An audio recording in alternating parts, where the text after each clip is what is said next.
Hi, good morning. Ruth Anderson here. Today is 28 of the Enlightened Women, Enlightened You Summit. It's hard to believe we're at day 28 out of 31. I am so excited today to have Neelam Minocha from the UK with us. And Neelam, do you want to come on and say good morning? Well, for you, it's not good morning. For you, it's good afternoon. It's 4 o'clock now in the afternoon, so it's so lovely to be on today, and it's Saturday here. And also we've got a super full moon today, so the energy around this is going to be really beautiful. It's about new beginnings and new connections, and just stepping into a new space. So I'm really happy to be here with everyone and see what I can bring through me. Thank you. That's great. We're so glad you're here. I can't tell you. Lovely to be here. So Terry Angel is going to provide us our intention for the day. So Terry, do you want to take it away? Absolutely. Good morning, everyone. Hi, Neelam. Hi, Ruth. Hi.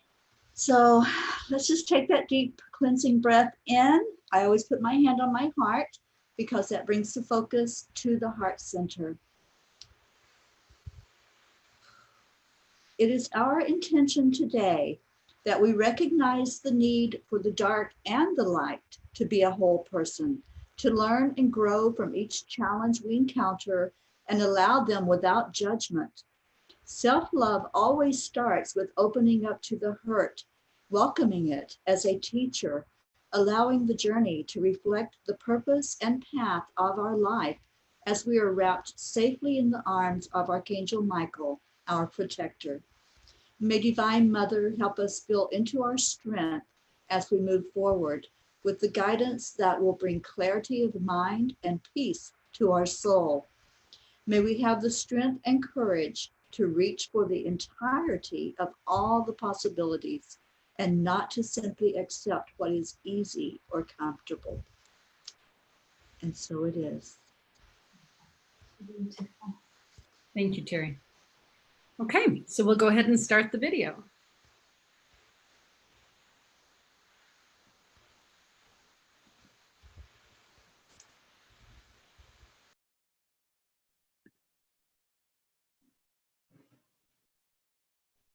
Hi, I'm Dr. Ruth Anderson here with Enlightened World Network. Welcome to this episode of Enlightened Women. Grab a cup of coffee, your favorite beverage, settle in, and join us. Enlightened Women is a show about women who are consciously awake and choosing to fully embrace life. These are real women living real lives while walking in spirit. And some days we allow what others think of us to have power over how we choose to put ourselves out into the world. Sometimes we think others, sometimes even strangers, have the ability to keep us small and from becoming all that we were meant to be. Our guest today is Neelam Minocha. Neelam is known as Britain's spiritual alchemist, healer, and channel. She's a popular radio host and quantum master with a unique gift of transporting clients and groups into other worlds and dimensions through her energy transmissions of divine love. It is my absolute honor to introduce you to Neelam Minocha. Neelam, thank you so much for being here. Thank you for having me, Ruth. It's an absolute pleasure. Thank you. Neelam, what life experiences have you had that have brought you to this place? It was in 2008, actually, that I experienced a depression in my life. So I was a director in the corporate world. I was a high flyer at 28, and I'd always set the intention that I would be a director by 28. And it was in the world of accountancy. And my friends and colleagues, they used to say to me, it's not possible to even be a director by 28, more like 40. But I just was adamant that I would be a director by 28. And I was. By 28, I was in my office with, company car and laptop and all the things, the trimmings that you think make you happy. And I was sitting in my desk and I thought, wow, I made it. But that was the only goal I had, to be a director at 28. I hadn't thought beyond that. And I also felt pregnant at that time. So I got my dream job and then I felt pregnant and I was torn between motherhood and my career, my ambition. So I decided to have my son and stay at home after he was born because they wanted me back after 14 weeks. And I just didn't want to leave him and go back. So within 5 months, my mother-in-law, she had cancer in her ovaries. And something in my gut said to me that maybe my pregnancy, even though she was so happy for me, something was triggered inside of her in her ovaries. And I know that she always wanted more children. And so it triggered her own, desires for more children and maybe the guilt of not being able to have them. And so I cared for her for nearly 14 years. Wow. Every time I thought I'd go back to work, she'd get more and more sick. And so it was just something always pulled me away from going back. And 1 year went by, 2 years went by, 5 years went by. I started to get itchy feet because I wanted to use my brain. And it was, any mother who says it's easy bringing up children, it's not, it's hard work. And I tried to do my best, but I was juggling her cancer and it was very severe, and bringing up the family and supporting my husband as well. So she just got sicker and sicker, and I left my career on the back burner. But that feeling of not feeling valued, not doing what I came here to do, it started to eat me up inside. And slowly, I drifted into a depression. And it was in the last 2 years of our cancer where I just turned around and I said, I can't do this anymore. You need to get carers in. You need to get someone else to look after because I'm done. I have got no more to give. And I was like that with everything. I would give my all, I'd get completely burnt out, and then I'd come back and I'd have to pick myself off the floor because I literally gave all of me. And that's when then everyone had to pull their weight, and I just pulled away. I couldn't be around her because I was getting sick as well. I had no boundaries. And I noticed a pattern here. Every time I tried to go back to work, she would get more sick. Then I'd try to go back to work, and then she'd get more sick. So she kind of became needy and dependent of my light and my ability to care for her. And so it was not a healthy relationship at the end. And so I had to pull myself out. I could see what was happening. And so that led to my depression, very, very dark place where when someone's in a depression, you can't reach them. All you can do is hold that space for them, just tell them that you're there for them. But no one knew what I was going through. My husband wasn't able to reach me. He could see the sadness in my eyes, but he didn't know how to reach me.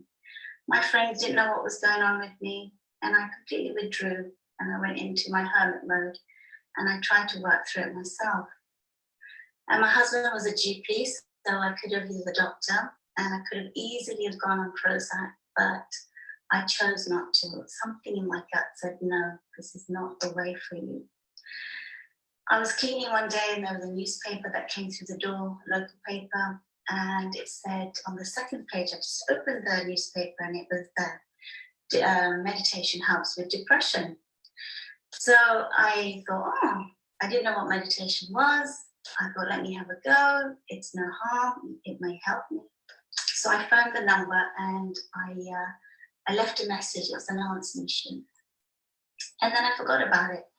The following week, again, the newspaper comes through my door. Again, I open it on that page. And again, I contacted the woman. She contacted me back. This happened 3 times, actually. On the 3rd time, I knew that this was my message. And I had to go and explore this. And I started to learn to meditate. And slowly, over a few months, I started to see a difference in myself.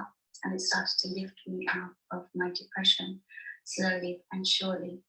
And then with anything with energy, you lift your vibration and you start to meet new people, new synchronicities, new connections that take you to the next chapter of your life. And so I went on to a retreat where I met people and I had energy work done, and I started to clear a lot of the emotional baggage that I've carried, from lifetimes, actually, from being a healer and being publicly shamed and being, having to hide my gifts from the world. And so I'd always kind of been in the background and not really shown myself in who I am. And when I started to do my healing work, actually, I started to see things. And so the meditation really helped to open my third eye. And also in my meditation, I started to go and explore the cosmos. I just kind of knew where everything was out there. And when I did my healing, I just did an attunement with the angelic Reiki, because it was the angels that were guiding me all the way through this journey.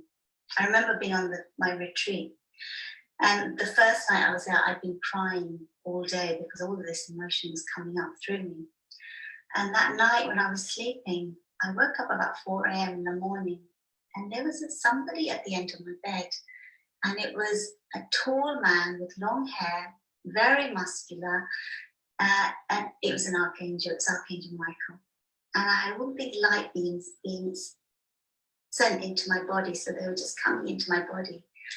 I didn't understand what that was at the time, but the next day, I made a joke in the morning circle that there was this gorgeous man at the end of my bed, and I didn't get any sleep, and he was really, really hot and really muscular. And then I went silent because it dawned on me that was Archangel Michael, and he was actually giving me energy and strength and love.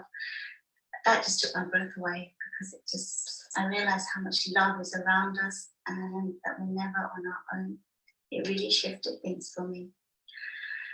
Yeah, he's been coming through since yesterday, actually. And he wanted to talk about something, if I can just bring that up now. He said spiritual hierarchy, no. And he wanted me to talk about this today in this interview. What I experienced in my journey was when I started to really transform. So the depression was a wake-up call. It was, it's your time now. You came for this time. It's time for you to do your work that you've come here to do. My transition and my transformation was fast. So within 1 year, I was seeing clients, people finding me from all over the world. I was running groups. It just went really big, and it was hard because it was like you were just growing on the spot and processing on the spot, and then running the groups and running your healing practice. And I remember someone in the spiritual world who I looked up to, he actually threatened me and cornered me and said that you don't deserve to be a healer. It takes great responsibility to be a healer. And what I was actually doing was triggering his insecurities, because he'd been doing it for so many years. What I've seen through this process when I work with clients, I see their soul, and I see who they've been in past lives, and they've been mystics, and they've been medicine women, and they've been shamans, and they've been healers. They've been so much. And this lifetime is a culmination of all of those lifetimes, all of those gifts that are inside of us. It's not like the physical world where you go to school and you go to college and you go to university and then you do masters. There's a process, and you are assessed by your education in the world. In the spiritual world, this cannot happen, because we learn these modalities, and then you have to follow it this way. You cannot go astray. You have to call in this being at this time. And I know when I did my healing, the attunement, I put my book away, because I just don't like being restricted and given rules that you have to follow this. Your soul knows where it wants to take it. Your soul has so many gifts inside. And this is what I say to my clients and my groups. You're learning from me, but don't take what I say on board if it doesn't feel right for you. Take it your own way. Bring your uniqueness. I am not you and you are not me. You bring your soul gifts through, whatever feels right for you.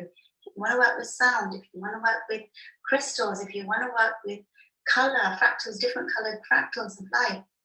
What I do today in my healing practice, no one has taught me, because it's the soul remembering.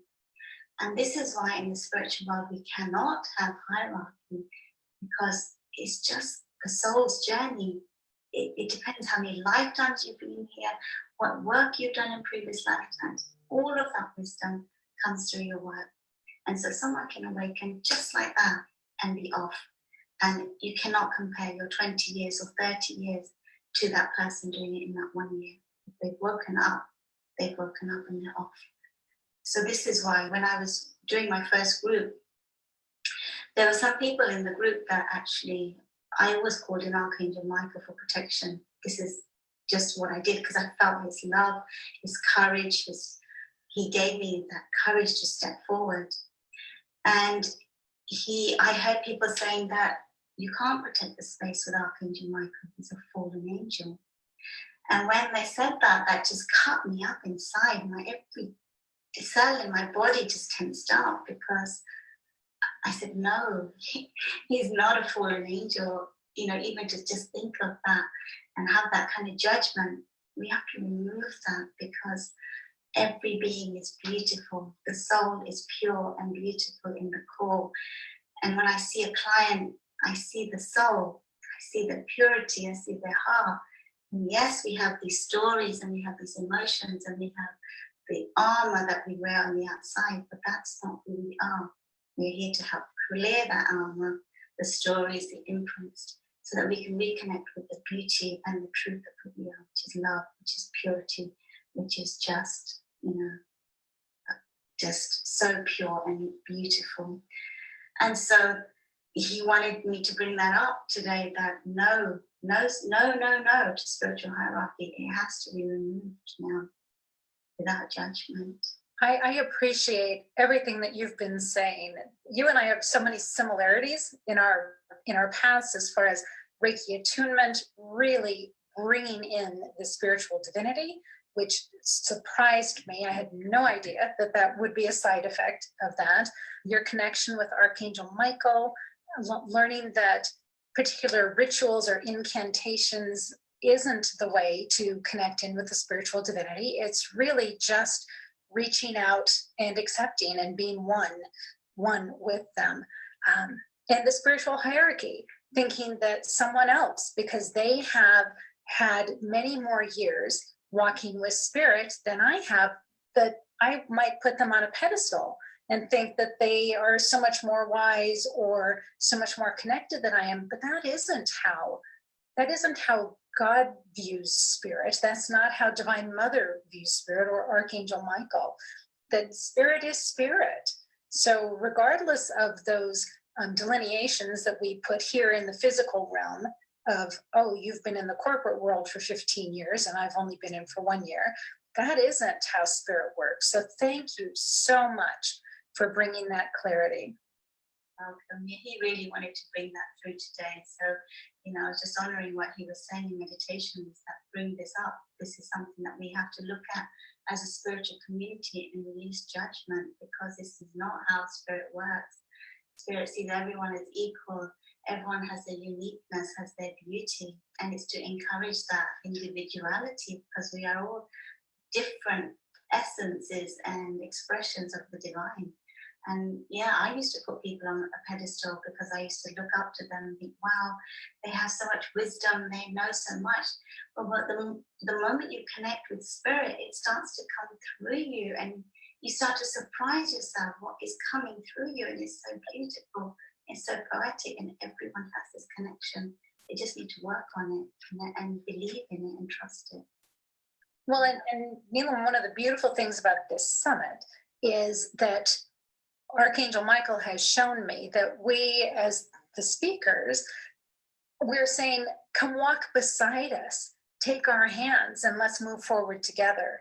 And it's not, let us teach you how to do this. It's, come on, come with us. We're in this. Let's go as one, and let's grow, and let's have these experiences together as one.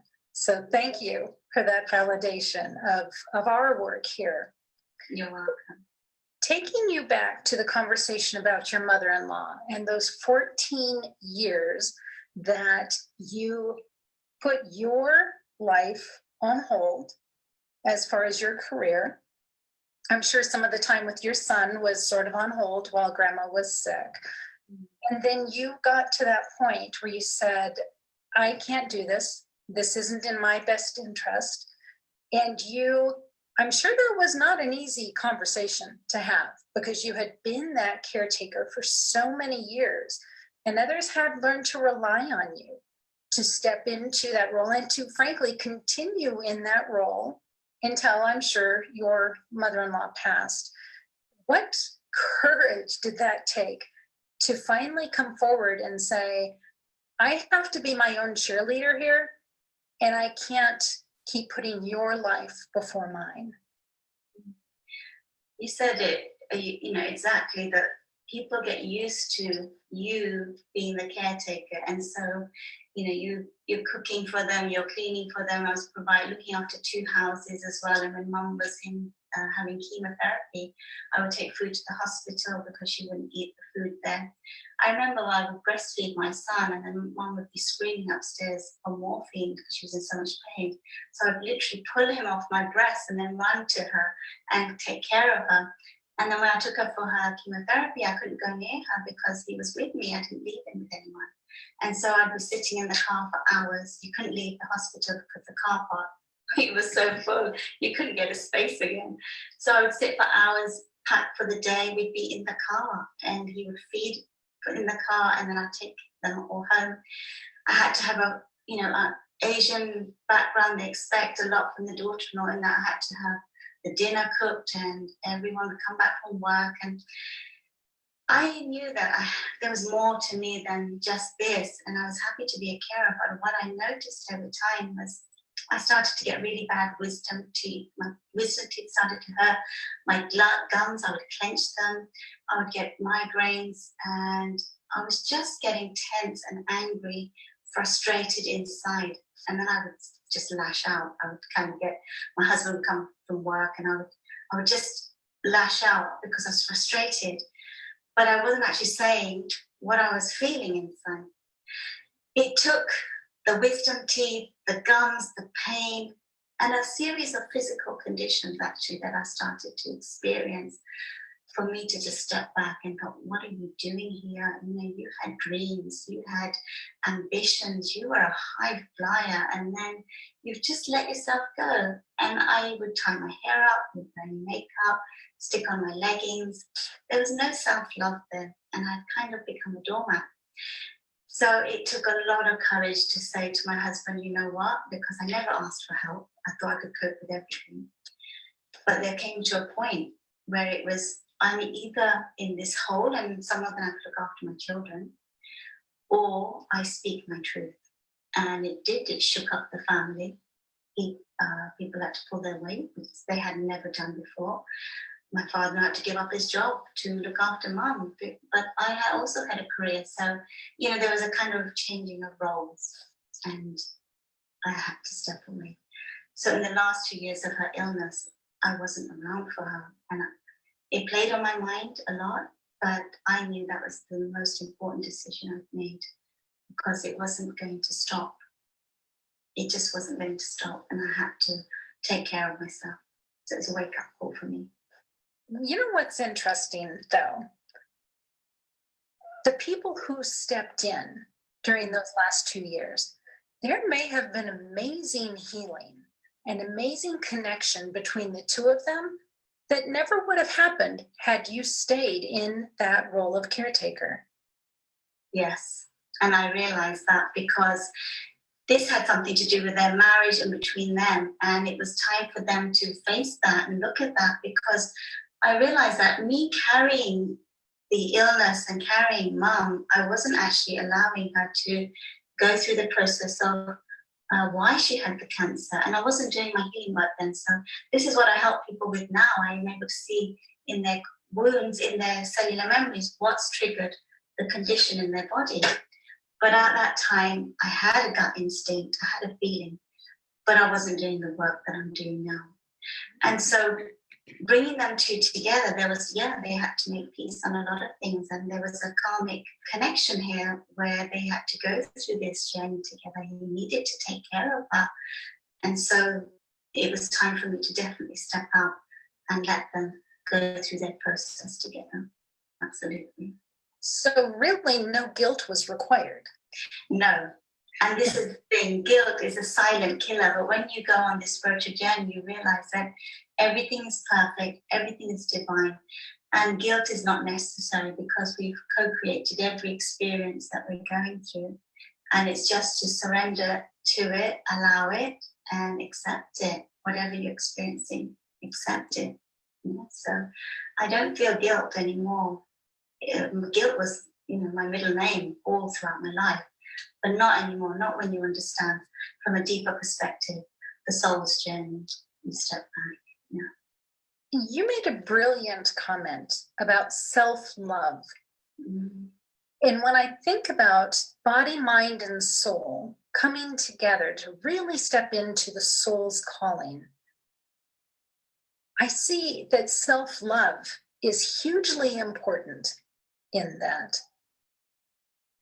Self-love is actually everything. When it's not, oh, I love myself from an egoic perspective, but self-love in valuing the self, respecting the self, caring for the self, being compassionate to the self, being kind to the self is everything.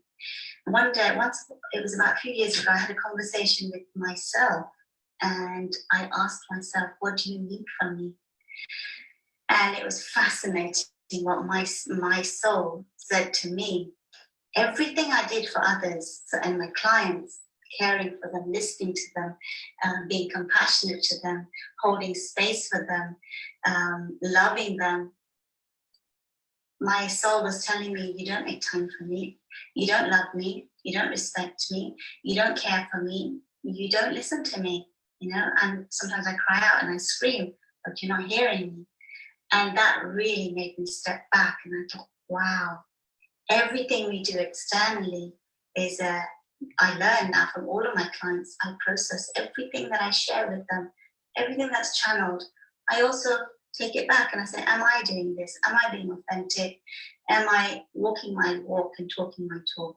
And if I'm not, I will most definitely look at that and shift it. So yes, self-love is everything. If you respect you, then people will respect you. If you value who you are and what you bring to the table, others will value you and what you bring to the table. It all starts with the self. And this has been my biggest lesson in this lifetime, learning to love myself. And most people are on this journey of learning to love themselves. I think a big piece of that loving yourself is forgiving yourself. Yes, I picked a card today actually, and it was said, forgive yourself. It was Archangel Michael's card. It said, forgive yourself, you've done nothing wrong. And this is exactly it. It's forgiving yourself and accepting yourself wherever you were at. And forgiveness leads to healing, leads to release, and leads to opening up of just compassion.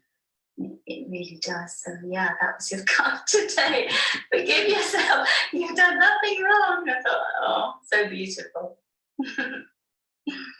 Thank you for that validation, by the way. Neelam, in your work with clients, have you had the opportunity to work with folks that are dealing with issues of prejudice or discrimination? I think people do experience that throughout their lives. So, religious discrimination or age, or there are many factors that people come to me with. And it's always in the solar plexus, so it's the power center that they are experiencing powerlessness or disempowerment. So I try and look at the situation from a higher perspective and see what roles the people are playing and what the lesson is that the soul has come to learn. What I always say to clients and my groups is that beyond this dimension, so if there is gender prejudice or any of that, beyond this dimension there is no gender. And when I've channeled the Galactic Federation and beings from other dimensions, they say that gender is only a human creation of separation. I take people up to higher dimensions and I show them that beyond this dimension what they are. And the moment we leave this dimension, what happens is like a rocket. If you think of a rocket going up into space, the outer casing comes off and it gets lighter in form. What happens when we go up to the higher dimensions, and I take them with me, so I hold their hand and we go together, I see the physical suit literally come off. It literally comes off. And this is an issue that I've had with myself all my life, to accept my body, because I was felt tight and restricted and trapped in my physical body. I couldn't be everything that I wanted to be. So a lot of my journey has been to integrate, and this is something that I also share with clients, to accept the body, because the body and the form that you've taken, because it enables you to do your work here on the physical plane through this identity that you've chosen. So to embrace this body temple, to embrace the gender that you've chosen to be here. And when you accept yourself, these issues outside, they will disappear, because it's something in you that you are not accepting who you are. And so as they start to process that and understand that, and I take them to the higher dimensions, they see that the moment you leave, you become this beautiful bubble of energy, golden light. And literally what happens with me, like we like this, you become one, and there's just so much love, so much connection. You become one heartbeat. There's just no separation. It's like magnets, you come together. And so we forget, the physical suit that we have, the identity, it gives us an experience here on earth. We learn about emotion, limitation. We learn about pain and suffering through our physical vessel. We learn about duality. But the moment we leave this dimension, we are one. We are one. And what's happening now on earth is we are actually taking our physical body for the first time ever in the history of our evolution to the higher dimensions. And so this is why we are going through such change in our bodies. Our cellular structures are changing, our DNA is changing. We are evolving into light beings in our physical vessel. And so it's going to be amazing what happens, because you're going to become a conscious being on the planet. You're awakening. So your masculine, your feminine is coming into balance. And yet you have a physical identity which says you're a man or a woman or a boy or a girl. But over time, what's going to happen is you're going to see another being as a soul, a conscious being on the planet. And so those who haven't awakened as yet may find this very strange, that you're being attracted to maybe the same gender, or you're connecting romantically to another being, and you're in a marriage or something like that. But what's happening is that you are awakening on a deeper level, and you're a conscious being, and you're just being loved for this other being who's also on the same frequency. So I feel it's going to cause a lot of chaos for a while, where different people are at different levels of awakening. But actually, we're all moving towards oneness, unity, coming together, love. It is love that unites us. It is honesty. It is truth. It's vulnerability. It's acceptance. Having integrity, unconditional love, love without conditions. That's hard to ground here on earth, but that's where we're heading. So it's going to be a lot of change over the next few years, lots of change, but there is no gender beyond this dimension. So again, we have to let go of these discriminations and prejudices. So what I'm hearing is that because we are humans in bodies here, and there are things that we choose to allow to divide us from other people, whether it's politics or in some cases race, or whatever it is that we choose to keep other people away from us. If we're really struggling with someone, I'm hearing in your words that I can think of that person as a spiritual being and really connect in with them as a spiritual being, and kind of remove all of those layers of things that we use to divide us. Yeah, I think what changed for me in my life was I realized that I, as a soul, before I even come here, I've co-created every experience that I'm going to experience. And so if you know that you are the co-creator of every experience, you then cannot blame another person for your experience, because you have a part in that. And so it changes the perspective on everything. So then you start to step back and think, okay, so this person's come into my life, they're triggering me. What can I learn from this? And that's when meditation and tools like that help you step back from your experience and have a look at the dynamics. And I would always say every challenge comes to help you grow. It helps to help you evolve, and it helps to bring light into your life, because things will never be the same again. But we look at challenges as things that pull us down, an inconvenience, and we're so busy we can't deal with this right now, but actually we need to deal with these things, otherwise they'll keep repeating. So every person that triggers you, they are here to teach lessons. They're mirrors. What in you is being triggered? What wounded part in you is being triggered that wants to come into wholeness? And that's how I look at my life. And it's really shifted things for me. And that's what I try to pass on to others. And that's when you let go of blame and anger, it changes everything. And just that change in perspective changes it from a me against you to a we are all united. If that person who triggers me is here to teach me, then actually I'm walking with them, I'm working with them. So what a uniting aspect or uniting perspective that is. Yes, it is. And we've played many roles in many lifetimes. And sometimes you may be experiencing something with the soul in this lifetime, and you may be really caught up in that. And sometimes when I take people back to another lifetime, they've been on that journey together. So we tend to incarnate with the same souls. But there's a different scenario there. And maybe if that person is looking after you in this lifetime, you looked after them in the other lifetime. So it kind of plays off. But what it helps someone to do is just step back and think, oh, okay, I am able to see the bigger picture of what's playing out here. This is something that we've chosen. This is karmic, and then we have to just move through this and understand our lessons. And if we can do that, there's no more animosity.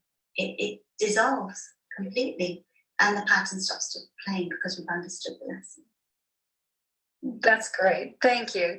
I'm excited about life again. So thank you. So Neelam, you are here to teach others, but you are also here to learn. This is your spiritual journey as well. So what are the latest things that Spirit's been teaching you on your spiritual journey? Unconditional love.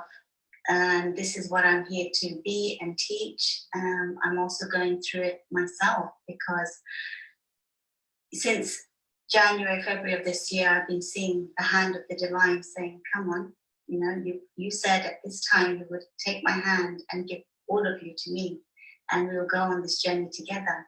But my physical human self is saying, but my family and my kids and, I'm not ready. And I hear Spirit saying, no, come on, you said when your kids are grown up, you'll be ready. That time is now.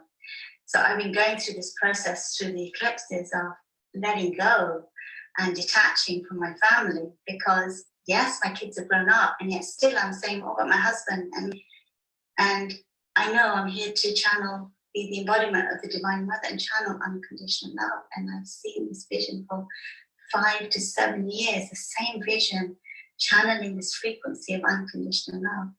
And so I've got to detach now and let go and know that my family will be taken care of because the children of the earth need the love, the unconditional love. And this is the love that heals the soul. It opens us up. It is the doorway to everything in the universe. It's the language of the heart. And so it's this unconditionally giving to myself, unconditionally loving myself, unconditionally accepting myself. That has been my lesson through these last few months, and especially in July. It's been quite painful, because there's been a lot of emotion around it. But the soul is not remembering that I made a promise, and there's a contract, soul contract, and it's time.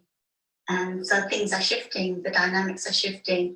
We've had these conversations in the family, and it's time for me to say yes to Spirit. I'm ready. Wherever you want me to serve, I'm ready. I'll go. So unconditional love is the lesson right now. Well, thank you so much for your vulnerability in sharing that. As you speak, I can so see Divine Mother's love just coming down through you and out to us. So thank you so much for sharing that with us. So Neelam, if somebody wants to follow you and learn more about your work, how do they find you? So they can contact me on my website. So it's www.neelamminocha.com. I have a Facebook page and I'm on Instagram. They look me up. I also have a group in London, but I do transmissions all over the world. So they can just email me, and on my website, all my work is listed there. So I'm happy to help anyone on their journey if they're stuck. I cannot thank you enough for being here with us today. Thank you for inviting me. It's very beautiful. And I thought that your series is really authentic. And sometimes, we don't go into these questions and ask these questions that are coming up in the series, but you've created that space for that vulnerability. And we have to be vulnerable. We have to go into that space, because if we don't, it's kind of, when you're vulnerable, it gives someone else permission to be vulnerable as well. And you can go even deeper into emotion and love and connection and conversation. So vulnerability, I feel, is really, really important. Being authentic, not bypassing what you're experiencing in your own life, sharing it. Because we're all here, we're human, and as long as we're human, we're learning our lessons, whether we're on the spiritual path, whether we're teachers, whether we're guiding others. We are also learning, processing, and then sharing what we've learned. So authenticity and vulnerability is so important. Well, thank you. Thank you very much. Thank you for having me, Ruth.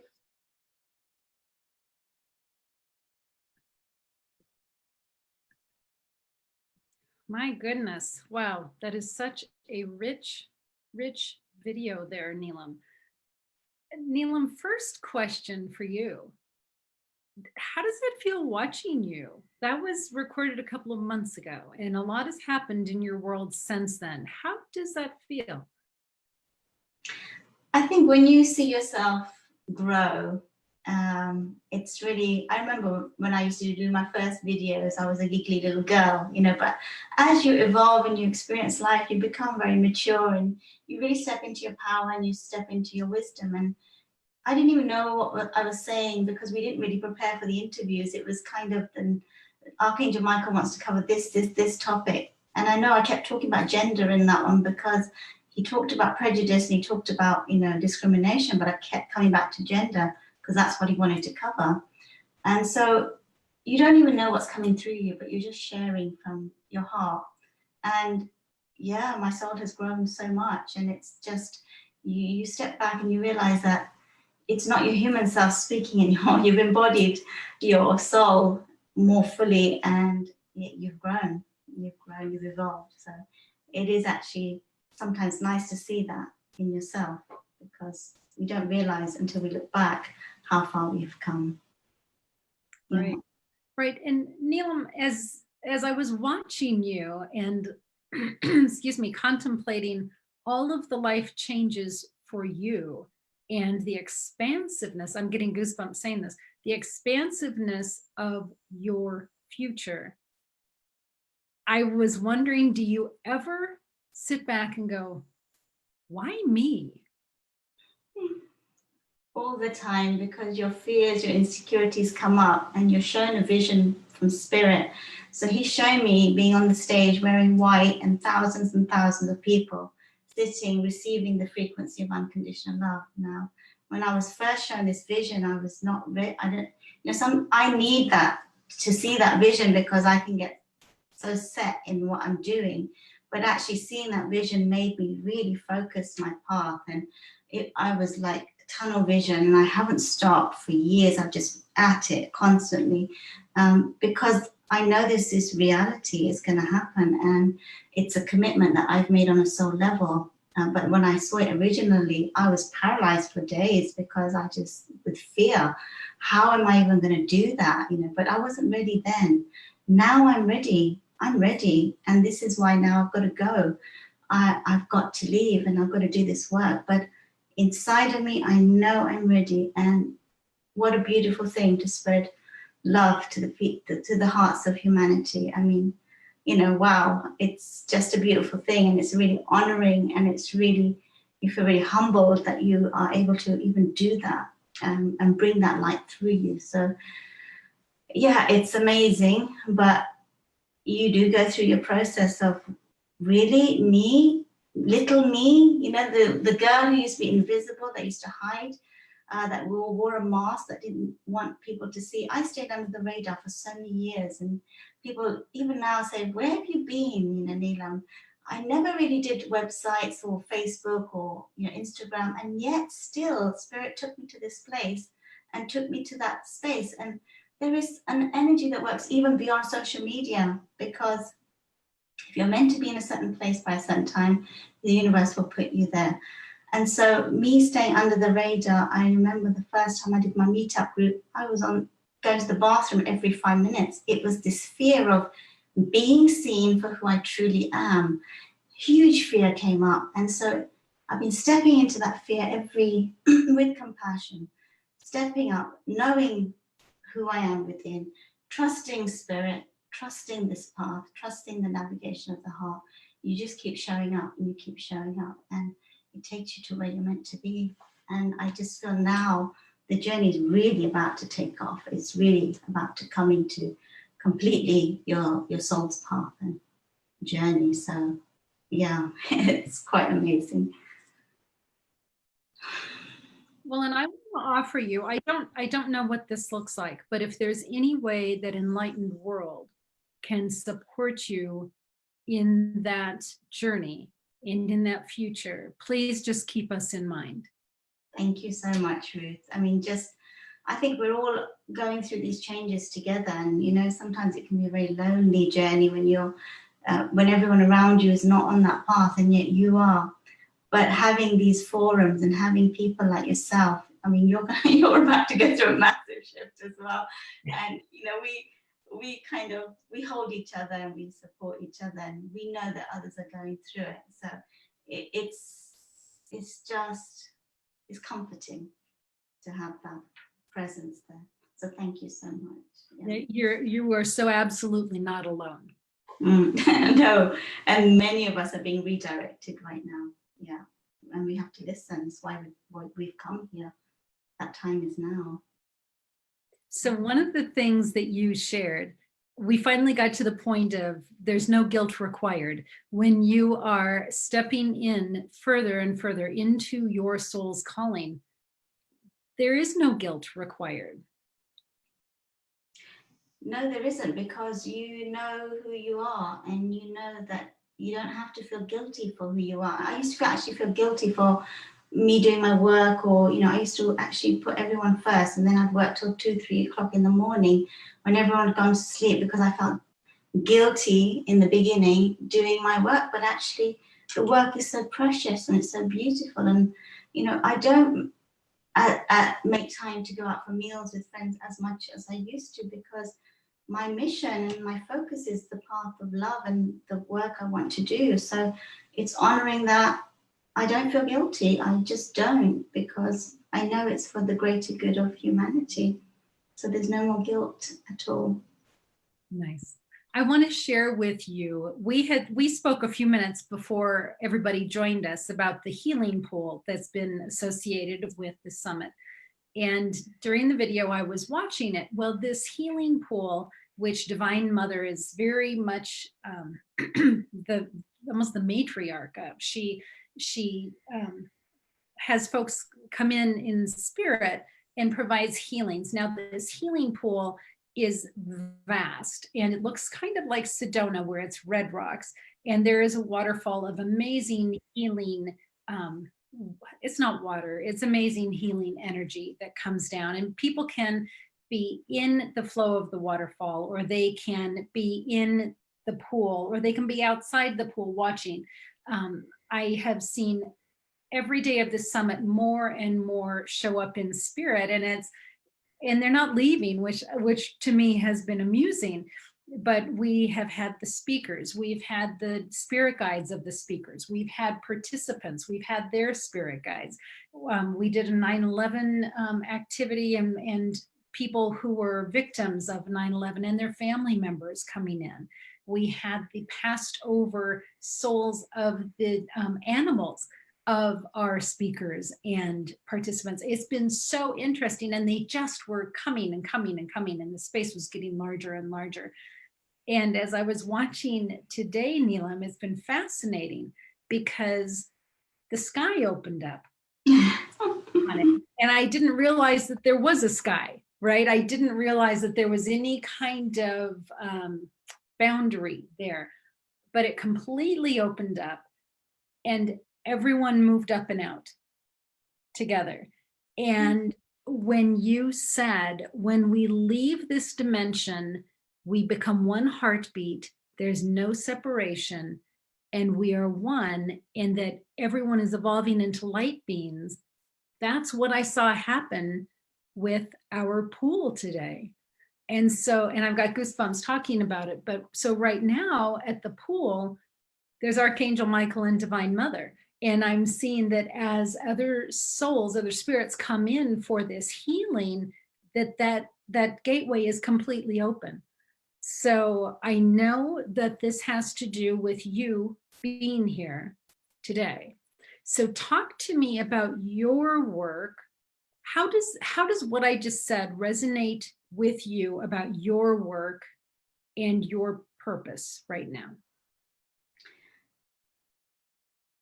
My work, so when I was shown this vision of me channeling, so I was shown an umbrella and all of these beings. I've always said the sky is not the limit to infinity and beyond. There is no limit. How big is the universe? So how many multi-galaxies and multiverses are there? There is no limit to us as souls. You know, we are energy. And so what I was shown when I started to see these visions was an umbrella of beings above my head. And there were scientists, there were archangels, there was ascended masters, there were star beings, all coming through. And as I channeled this energy, thousands of people were being activated. So the lights were going on in their bodies and they were rising. So these are the activations that I've got to do now, where I've got to take people up to the next dimension. And I can't do it now one-on-one anymore. It's got to be big groups and everyone receiving the activation. So, you know, I could be doing a group of 500 in one room, and there could be another group 500 in another space around the world. And you could have 10 of these, the energy will be the same. And this is the channeling and the transmissions of divine love that have to take place now. We've got to shift everyone in the next few years in a huge way. And so it's honoring that and doing that. And yeah, it's more universal work than and planetary work than one-on-one. You know, it's big work. It's important work.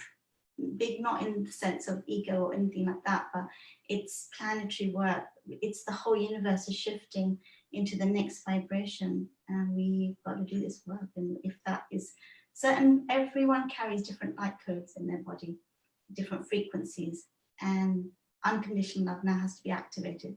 The heart has to be activated so it can expand, so it can step into the higher vibrations.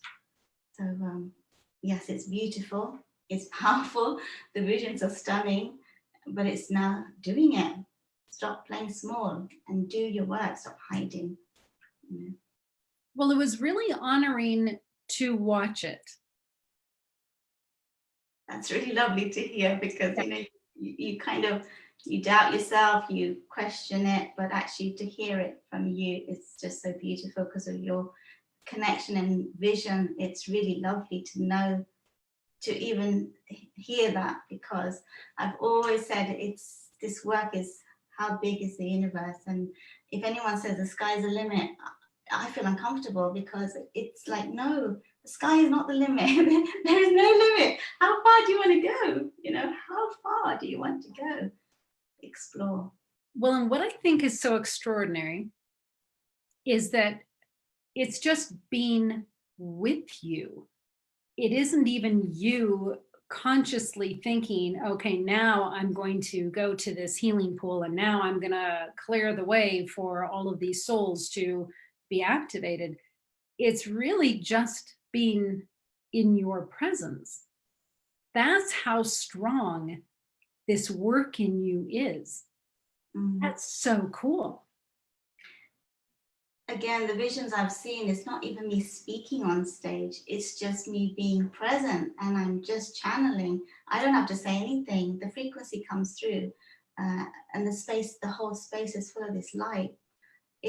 I'm just a conduit and I'm able to carry that frequency and that amount of light through me. And yeah, it's not about me. It's not about me. It's almost like a mother shining her light on planet Earth.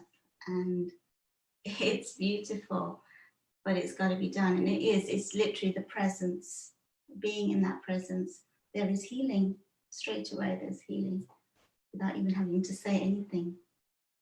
Yeah. So cool. So cool. So I'm going to open this up to Terry Angel. So Terry, is anybody with us this morning over on Facebook? Oh, yes, there absolutely are many people with us. And I just want to say, Neelam, I feel like I've received a healing just by listening to your words today and the energy that's coming through. So thank you. Thank you so much. And you know, I typed into the comments, it is a huge mission. And, you know, we're all being called for that right now. Like you said, there's no more playing small. We have to step up. But I want to mention Linda Dirks, who has been on with us. And Linda says, it's great to hear someone else speaking honestly and openly about depression. We don't have those conversations, you know, normally. So it was really good to have that come out in your talk, in your interview with Dr. Ruth. And thank you for that. And she also says that, excellent, and thank you, Neelam. I will be contacting you again to learn more about my dimension shifts now that I'm resettled. Oh, so you'll be hearing from our beautiful Linda Dirks. I love her. Sue Broom is on, and she says, I did love what she and Archangel Michael said about the spiritual hierarchy, and that it doesn't matter how long you've been doing this, 1 year, 10 years, it doesn't matter. Stop the comparison and judgment. Yeah, we have so many judgments in our world, and I've actually experienced the judgments because I know people have looked at me and said, how can she have all these clients? What is she doing? You know, why is she going to LA, or why? It's not that. It's just your awakening and your path, and it's honoring that in another person rather than judging them and saying, you know, because actually we're all doing our work for the greater good of the planet. And so it's not to judge that person, but to support them and to encourage them, because they're going through their own fears and insecurities about stepping out. And instead of judging, instead of using all that energy to judge and criticize, we can actually support each other and create something really beautiful on the planet. So yeah. Absolutely.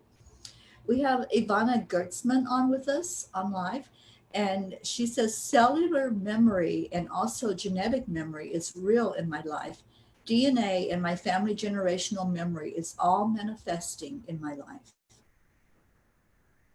Yeah, DNA.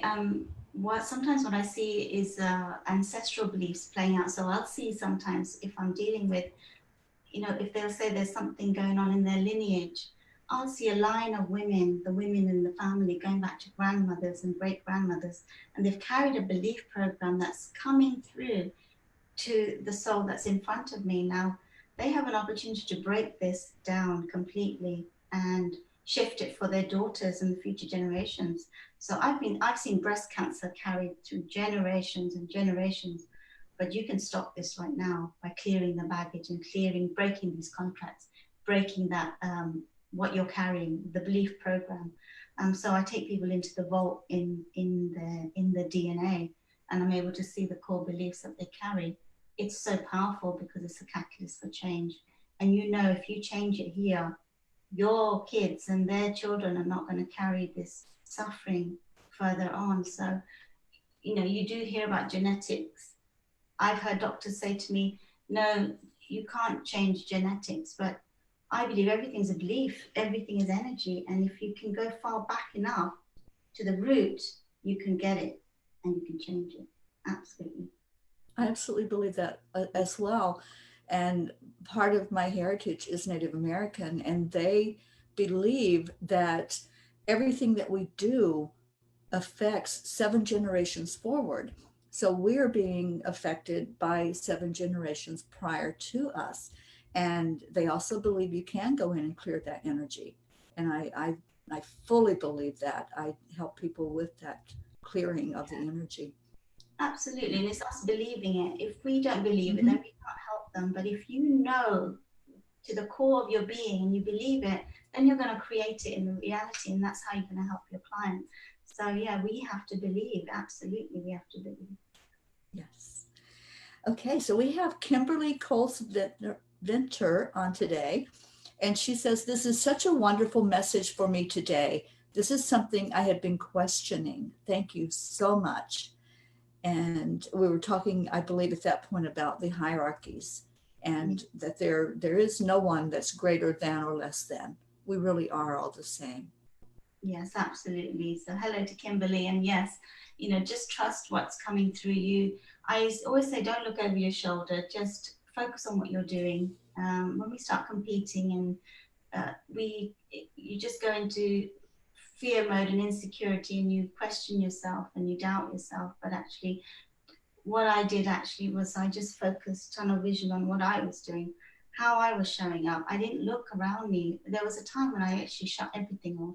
I shut everyone in the spiritual community off because I'd been hurt in the sense I was being judged for my awakening. So I would use my oracle cards. I would talk to spirit. I would meditate. I would start to listen to my messages and build my connection. And now this is the strongest connection I have. I don't have to ask anyone else. I just ask spirit and I'm guided. So trust your path, listen to your heart and follow through. That's all you need to do. Don't look over your shoulder. Yes. And I want to read 2 last ones. Mm-hmm. Deb Goldberg is on. Hi, Deb. And she says, everything is a belief. I believe that too. Yeah. And then Sue Broom says, everything is energy, and you can absolutely change genetics, DNA, and mend bones with energetic healing. Yes. So I had a client and I took her. Her spirit guides were in the ocean. They were fish, and I was seeing seahorses and all kinds of beings under the ocean. And what I was showing in that session was that when fish have broken bones or they have broken gills, they don't go and put plaster on and they don't go and put bandages on. What they actually do is they move to the water where there is frequency of light is high. And so as they go to the frequency of light that is high, their bones started to mend. And that's how they do things, sound vibration under the sea. So, if we place ourselves in a space of high frequency, we can heal all kinds of things in our body. But we have to put ourselves in that space, sound, energy, light, all of that. And this is the medicine of the future. It's the future medicine now, not pills and what we've been used to. Yeah. Terry, thank you for sharing from our friends over in Facebook world over there. So Neelam, is there any last things that you would like to share with us before we go? We're about to step into 5D. I've been feeling this for a long time, but now we literally are. So what people will start to experience as they've been doing their work and they're raising their vibration is that they will see the world, they will see the chaos in the world, but they won't be in it anymore. Their life will just flow. Things will come into their space. And it's not about driving and pushing things to get things done and make things happen anymore. It's about just being that vibration of love and being that energy inside of you, and things just come to you. This is how I found people have found me. It's not me going out looking for them. The radio shows, they found me. The people in America, they found me because I was working on myself and in being that vibration of love. And the old way is to chase, to force, to push, but actually the new way is to be that vibration, to anchor and embody that vibration, and then everything just comes into your life.